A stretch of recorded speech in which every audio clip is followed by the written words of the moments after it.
अस्सलामुअलैकुम वरहमतुल्लाहि वबरकातुहू। उम्मीद है मेरे तमाम भाई खैरियत से होंगे।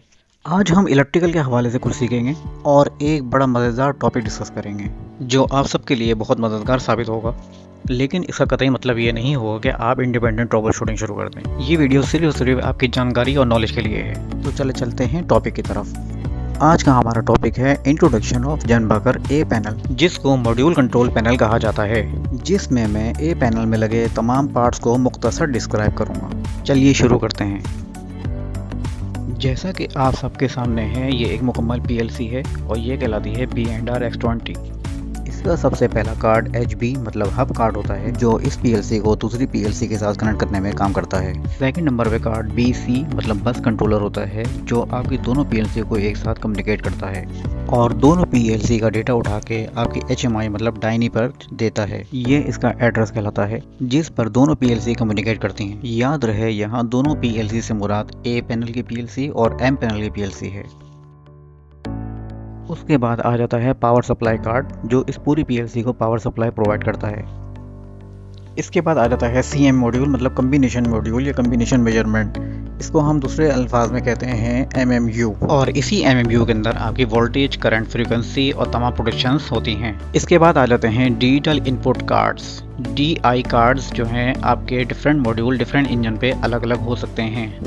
इनमें लाइट इंडिकेशन का मतलब ये होता है कि इसके अंदर अभी ये इनपुट्स मौजूद हैं। इसके बाद आ जाते हैं DO कार्ड्स मतलब डिजिटल आउटपुट कार्ड्स, और ये कार्ड्स कम और ज़्यादा आपके मॉड्यूल और इंजन के हिसाब से हो सकते हैं। इसके बाद आ जाते हैं analog input cards, analog temperature और एनालॉग आउटपुट कार्ड्स, और यहाँ ये पीएलसी मुकम्मल हो जाती है। यहाँ एक अहम बात बताता चलूँ, ग्रीन लाइट का मतलब इनपुट और ऑरेंज लाइट का मतलब आउटपुट होता है।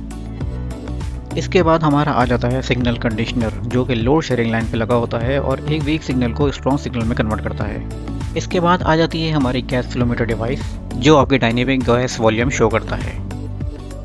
इसके बाद ब्राउन वायर टर्मिनल मतलब negative terminals, red wire terminal, positive wire 24 volt terminals. ये रजिस्टर्स होते हैं पीएलसी के डिजिटल इनपुट्स के लिए। DC circuit breakers, DC fuses.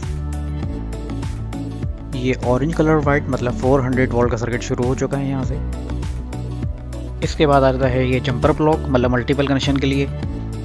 यहाँ से हमारी रिलेज स्टार्ट हो जाती हैं। ये कॉन्ट्रैक्टर बेस्ड रिलेज कहलाती हैं। इसके बाद ये भी कंट्रोल रिलेज कहलाती हैं, जो कि इंटरनली कंट्रोल लॉजिक में इंटीग्रेटेड होती हैं।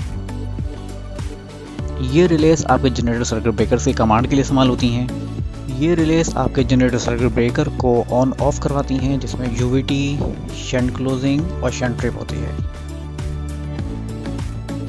इसके बाद आ जाती हैं SBTT रिलेज मतलब single pole double throw relays. इन रिलेज को कस्टमर अपने मकसद के लिए इस्तेमाल कर सकता है।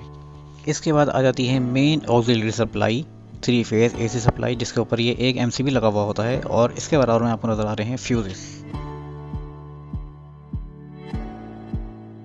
इसके बाद आ जाता है MPCB motor production circuit breaker, जिसके ऊपर वेरिएबल एम्पेयर की सेटिंग होती है, और ये आपके मिक्सचर की मोटर के लिए लगा हुआ होता है। मतलब कि आपके आफ्टर कूलर का पंप यहाँ से कंट्रोल हो रहा होता है।